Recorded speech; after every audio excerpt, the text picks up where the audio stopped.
You wouldn't be surprised to see Bitcoin hit 1 million, within this decade. You wouldn't be surprised to see Ethereum hit which price point?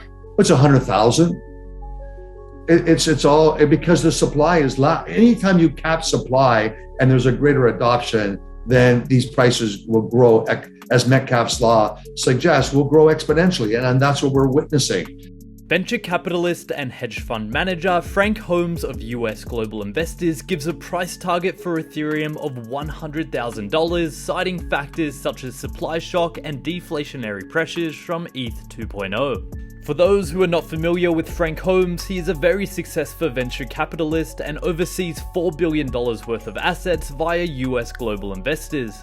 Frank is well known for his expertise in precious metals and is a specialist when it comes to blockchain technology and specifically Ethereum. Frank Holmes serves as the executive chairman of a company by the name of Hive Blockchain Technologies, which was the first publicly traded cryptocurrency company that specializes in mining Ethereum, so it's safe to say he's an expert on the topic. Make sure to stick around to the end of the video where I will break down Frank's analysis and also go over some of the most recent on-chain Ethereum data to see if it backs up his hypothesis. Also, only a small percentage of my viewers are actually subscribed. If you enjoy finance content, consider subscribing or liking the video. It's free and you can always change your mind. Ethereum is the backbone to the Internet of Things, if you think of the Internet of blockchain. New products, like new concepts. The stablecoin that JP Morgan uses, its basic structure is Ethereum. DeFi is based on the Ethereum protocol, the majority of it. And now what's on fire are NFTs. And that's why we did a deal with Network Media. We did a deal with DeFi because they're Ethereum.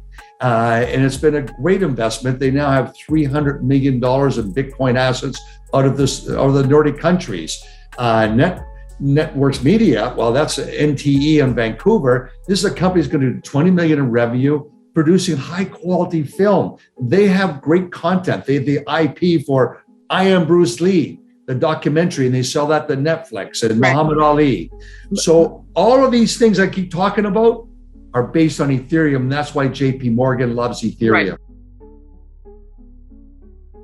Well, because it has more uses. It's also a store of value like Bitcoin is for a huge audience of participants.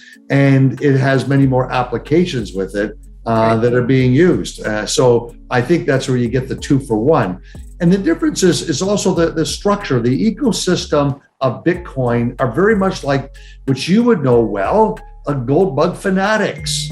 That's almost like a religion, like the Green Party is a religion. These people are religious about it. And they all, both Bitcoin and gold bugs, read from the same Old Testament of history of money printing. It's exactly the same. Well, it's Metcalfe's law. And because Bitcoin is capped at 21 million coins, and Metcalfe's law says that the price can grow exponentially. And what's happened, and it's continuing to happen by other channels, and what happened was PayPal allowed investors to buy fractions.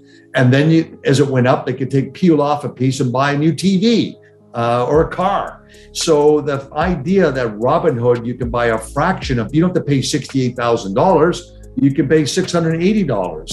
And now we have the ETF, which allows the general public, even though it's a derivative of a derivative, you can still buy a fraction. And all those allow greater adoption globally.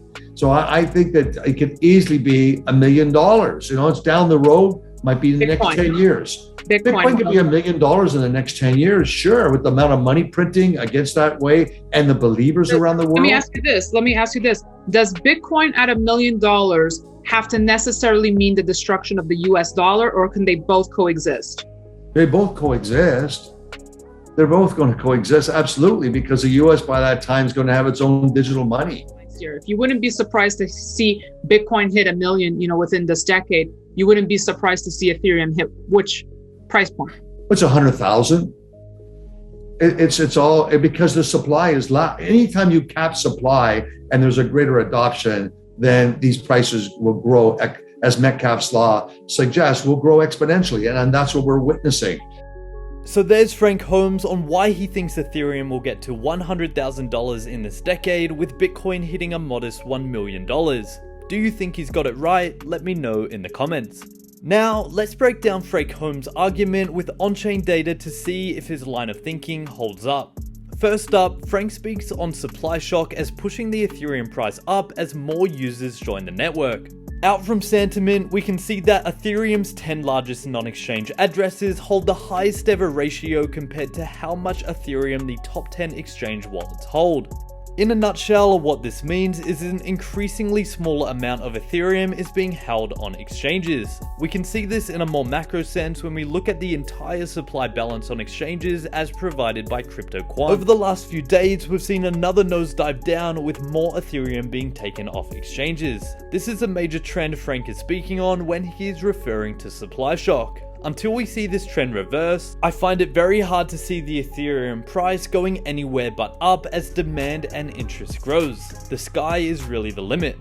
Anyway guys, hope today's video provided you all with some value. I'll see you all in the next video. Hope you and your families had a very safe and happy Thanksgiving. I'll catch you later, and as always, have a great day.